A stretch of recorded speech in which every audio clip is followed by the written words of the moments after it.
এই যে গরুর কালা ভুনাকে হার মানাতে নিয়ে চলে আসলাম যে ঘিলুর কালা ভাজি। তো আসসালামু আলাইকুম, সবাই কেমন আছেন? আশা করছি ভালো আছেন। আমি আল্লাহর রহমতে ভালো আছি। এই কালা ভাজিটা দেখাতে চলে আসলাম আপনাদের সামনে। এই যে কালা ভাজির যত মশলা আছে সেগুলো দেখিয়ে নিচ্ছি। তো এই যে মশলাগুলো হচ্ছে আস্ত যত মশলা আছে, তেজপাতা, শুকনা মরিচ, আর হচ্ছে দারচিনি, এলাচ, আর জিরা, আর হচ্ছে গোলমরিচ, এই আর কিছু না। এই মশলাগুলো ভালো করে শুকনো কড়াইতে টেলে ব্লেন্ডার করে নিতে পারেন, পাটায় বেটে নিতে পারেন। আর আলু ছাড়া তো মনে করেন কোনো আর কি ভাজি অসম্পূর্ণ, এই জন্য আলুটা তো দিতেই হবে। তো তার জন্য আর আলুটা আমাদের বাসায় অনেক পছন্দ করে এই আলু ভাজিটা।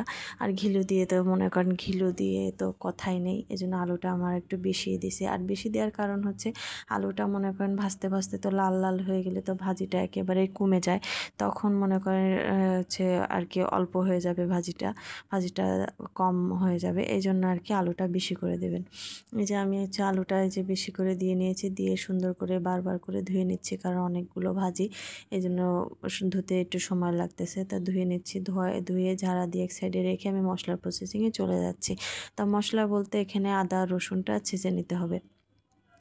আদা রসুনটা ছেঁচে একদম আদাটা একটু ভালো করে ছেঁচতে হবে, কারণ আদা গালে পড়লে তো মনে করেন যে একটু অসুবিধা লাগে, সবার অস্বস্তি বোধ হয়, এই জন্য ভালো করে ছেঁচে নেবেন। আর রসুনটাতে অত ভালো করে ছেঁচা লাগে না, হালকা কোনো রকম ছেঁচলেই হয়ে যাবে।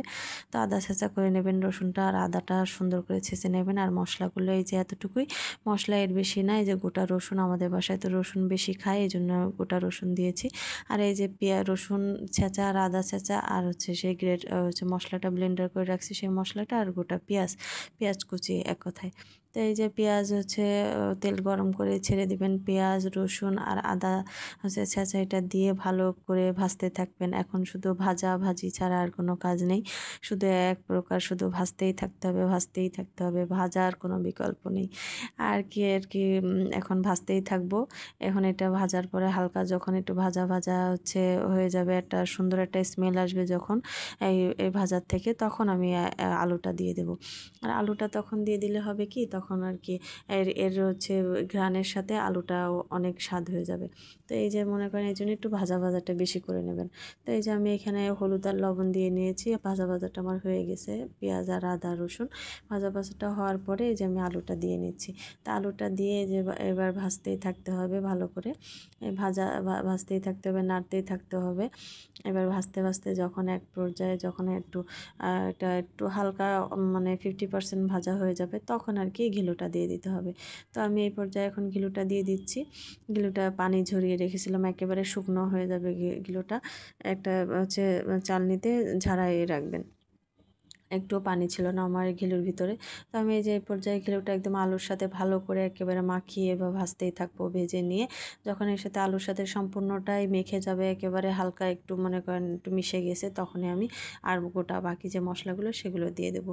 তো এই যে হচ্ছে গোটা রসুন দিয়ে দিচ্ছি, আর হচ্ছে কুচি করা পেঁয়াজ, আর হচ্ছে দেব সেই মশলাটা যেটা হচ্ছে আমি গুঁড়া করে রাখছিলাম, সেই মশলাটা, সেটা দিয়ে এবারে ভেজে নিতে হবে। আর এটা দিয়ে কিছুক্ষণ ভাজার পরে তো মনে করেন যে প্রায় হয়েই যাবে, আর কিছুক্ষণ অল্প সময় বাকি থাকবে এটা হওয়ার। তাই এটা দিয়ে ভাজার পরে কিউব করা পেঁয়াজ, এটা দেখাতে খেয়াল ছিল না, এটা রেখে দিয়েছিলাম লাস্ট প্রসেসিংয়ের জন্য। তা লাস্টে আমার এই পেঁয়াজটা খেতে ভালোই লাগে, সফটনেসড হয়ে যায়, চিলি চিকেনে যেটা যেভাবে আমরা দেই সেটা আর কি। এভাবে দিয়ে ভেজে নেব। এবার আমার মনে করেন কালা ভাজি তো কমপ্লিট। আমার এই যে গরুর কালা ভুনাকে হার মানাতে চলে আসছে আমার ঘিলুর কালা ভুনাতে। এটা যে অসম্ভব মজা হয়েছিল, অসম্ভব মজা, সেটা বলে বোঝানো যাবে না, আপনারা একবার ট্রাই করেই দেখবেন।